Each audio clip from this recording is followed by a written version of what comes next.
So this is from when I was when we moved to France when I was a kid, and I was going to the Lycée de Sèvres in Paris, but we were living outside of Paris in a little town called Moudon-la-Forêt.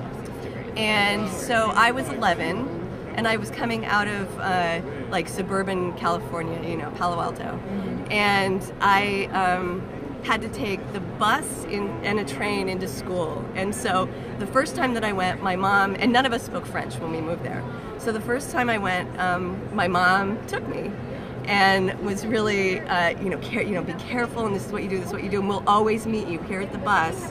We'll meet you right here at this stop, and then we'll walk you, to our apartment. And so the second day, I got off the bus, I did everything and got off the bus, and then when I walked out, she wasn't there. And so I was like, well, whatever. And so I walked up to our apartment, and I tried to get into the apartment, and it was locked, and there was nobody there. And again, I was speaking no French at all. So at that point, I broke down. So I'm sitting on the stairs, and I'm just bawling. I'm so upset. And then this French woman, who we hadn't met yet, comes out of the hall from the other side, so there's two apartments. She comes out, and she's holding this piece of bread with chocolate Nutella, but I didn't know that. I thought, bread and chocolate and French woman.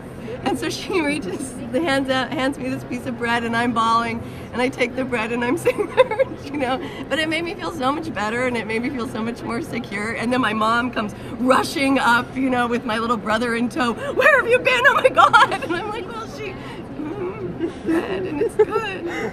Thanks. But it was, so after that we had met them, and they spoke no English, we spoke no French, but we became really great friends, and actually ended up, their oldest daughter came back as an au pair for us 2 years later and worked for us, so we still are in touch with that family.